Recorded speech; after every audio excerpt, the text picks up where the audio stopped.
మేడ్చల్ నియోజకవర్గం BRS party ప్రతినిధుల సమావేశం సందర్భంగా నిర్వహించిన భారీ ర్యాలీ తెలంగాణ ఆటపాటలతో తూంకుంట ప్రాంతం నుంచి ప్రతినిధుల సభ వరకు భారీ ర్యాలీ తీశారు. సభకు కార్యకర్తలతో కలిసి బైక్పై ర్యాలీగా వెళ్లారు మంత్రి మల్లారెడ్డి. గులాబీ boss KCR, working president KTR పిలుపు మేరకు నియోజకవర్గ స్థాయి ప్రతినిధుల సభను పెద్ద ఎత్తున జరిపేందుకు కార్యకర్తలు తరలి వస్తున్నారని పేర్కొన్నారు మంత్రి మల్లారెడ్డి.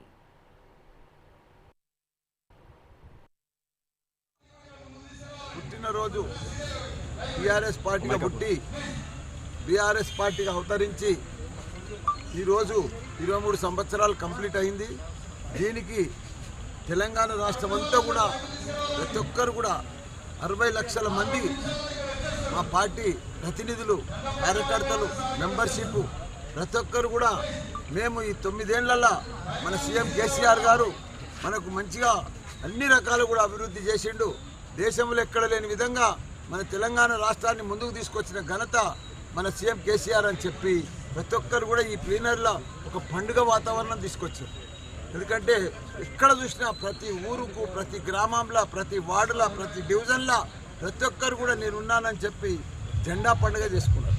ప్రతి ఊర్లో కూడా ప్రతి ఒక్కరు కూడా కొత్త దిమ్మ కట్టి ఒక జెండా పండుగ వేసుకొని ప్రతి ఒక్కరు కూడా జెండా ఎక్కించి ప్రతి ఒక్కరు కూడా వాళ్ళ వాళ్ళ నియోజకవర్గాలలో పెద్ద ఎత్తున ఈరోజు సభలు జరుగుతున్నాయి. ప్లీనరీల తీర్మానాలు కూడా చాలా మంచి తీర్మానాలు కూడా వాళ్ళందరూ కూడా చేయబోతున్నారు. ఎందుకంటే మనం చేసిన అభివృద్ధి కార్యక్రమాలు అందరికీ తెలుసు. కేంద్ర ప్రభుత్వం మోసం చేసింది, దాని మీద కూడా మనకు అందరికి చెప్పి మనం ఈ తీర్మానాన్ని కూడా చేసుకోవాల్సిన అవసరం మనకి ఇప్పుడు ఉన్నది. కాబట్టి ఇప్పుడు ఇంకా 9 సంవత్సరాలు అయింది. కేంద్రం కూడా 9 సంవత్సరాలు అయింది మోడీ ప్రభుత్వం వచ్చి. ఇక్కడ కేసీఆర్ గారి ప్రభుత్వం వచ్చి కూడా 9